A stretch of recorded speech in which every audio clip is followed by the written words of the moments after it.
He was an exceedingly average man. He had sometimes done good deeds and sometimes done bad deeds. He had built up good habits and bad habits, neither outweighing the other. He was just average. If anyone had asked him, he couldn't have said why he decided to go through the Museum of Modern Art in the middle of the day, in the middle of the week. It was almost completely deserted, his footfalls echoing as he walked from room to room. He didn't see anything he particularly liked, or anything he particularly disliked for that matter. He walked into one room and drew up short as he saw the statue against one wall.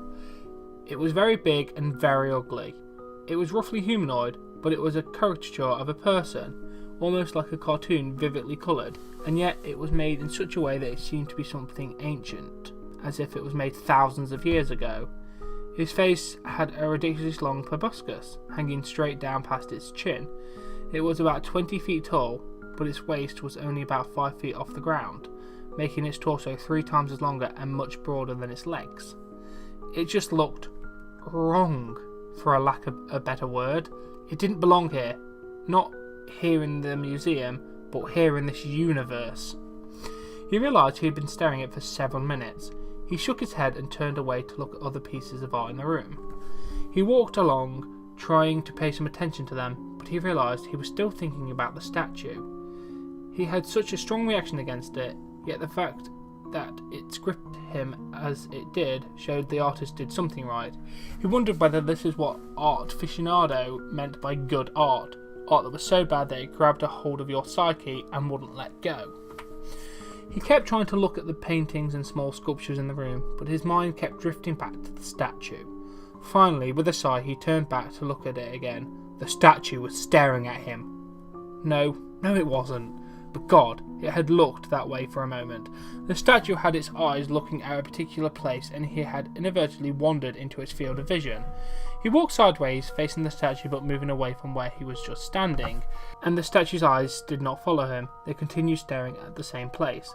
His heart was beating fast, and he laughed at himself for being so spooked. The laugh echoed through the room and those beyond. He turned away from the statue again and looked at some of the other pieces in the room again. Eventually he worked his way to the door at the other end of the room where he had entered. As he was about to step through, he looked back at the statue for one final glimpse. The statue was staring at him.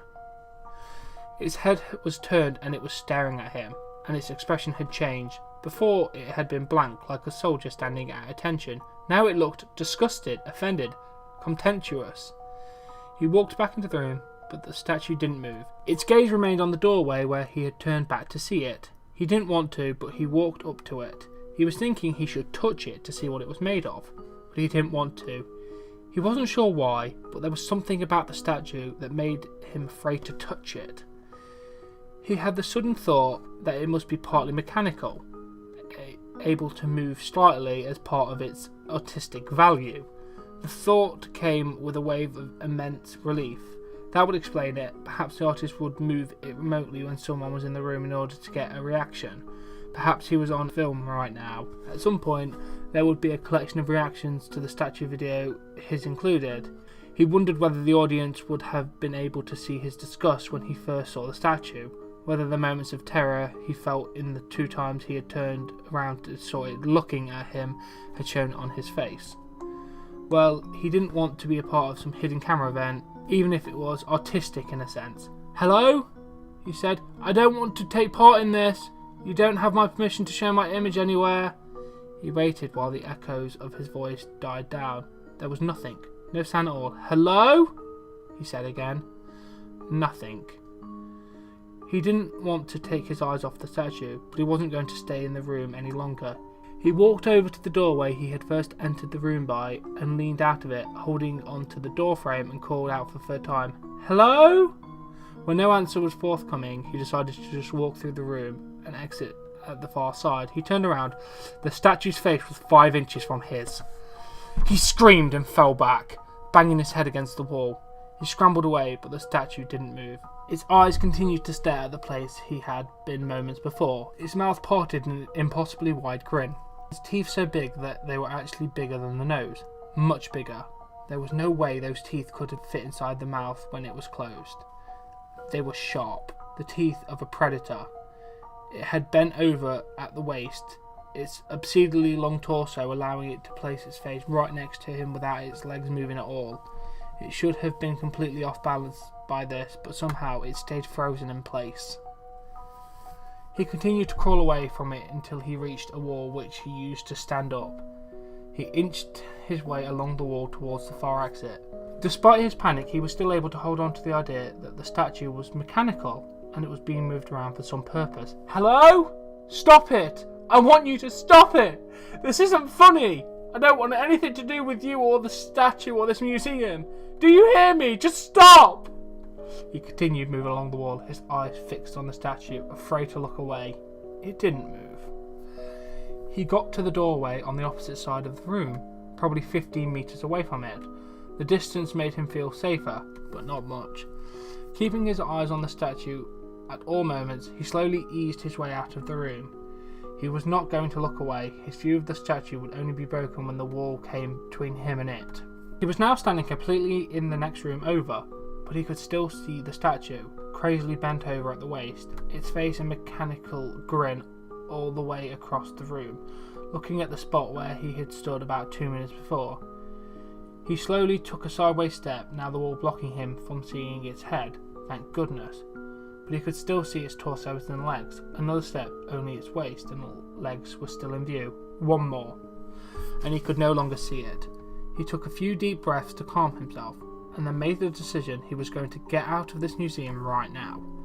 He was going to walk quickly, very quickly, to the exit, and he was never going to come here or anywhere nearby ever again. He turned. The statue's face was 4 inches from his. He screamed and fell down onto the floor for the second time. The statue's face had changed again. Before it had looked at him in disgust as if it was some type of repulsive insect. Now his face showed a different emotion. Fury. Rage. He scrambled away, trying to get out from under the statue's gaze as much as to get away from it physically. He moved to his left and the statue remained utterly still, staring at the space he had just occupied. He got to a wall and once again used it to stand up. He crept along it, his eyes fixed on the statue, but with the idea that he was going to get to the door behind it.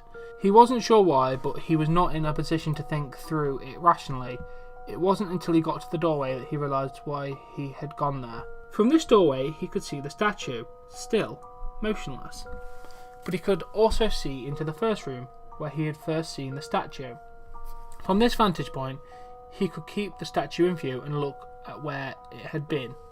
If he could see the statue in the first room, while also seeing this statue in this room, he would know that there were several of them positioned around the museum to trap unwary patrons. That was the only way he could keep the idea alive that this was all some bizarre artistic experiment. Except the spaces where the statues had first been was now empty. The statue in this room was the same one that had been in that room. In the 5 or 6 seconds that it was out of his view, it somehow moved from the first room to this room, somehow come up behind him without passing him, and without being seen. It was impossible. He shrunk into himself. He didn't know what to do. The moment he took his eyes off the statue, it would somehow move, while staying motionless, to another position. He backed up into yet another room, but still with the statue in his vision. A thought occurred to him. Run. Just turn around and run like hell. The apparent benefits of this overwhelmed everything else, so he obeyed this impulse. The moment he did, the statue was in front of him again, its face full of the same fury and rage, as well as a visceral hatred he had never felt towards another, nor had been the recipient of. Its teeth were barren again, and it looked like the statue was going to consume him, devour him. All this he had gotten in a fraction of a second as he checked his forward motion and fell back against a wall. This time he didn't scream. He was beyond that now. He stood there, staring at this monstrosity and despaired. "This isn't fair," he said, then louder. "This isn't fair! I'm just an average man. I didn't do anything bad enough to deserve this. It's not fair!" His voice, the only sound in the museum, echoed, making it seem louder. Somehow this gave him back a bit of his dignity. He walked back up to the statue, looked right in its eyes and yelled, "Move, damn you! I know you're going to get me, so just move!" And the statue began to dance. It was impossible. Its motions were contradictions, not just strange, but actual fulfillments of logical impossibilities. It couldn't possibly exist, and he knew it was here to take him into its non-existence. His last coherent thought before entering his eternity of insanity was that even average men can go to hell, and the demon pounced.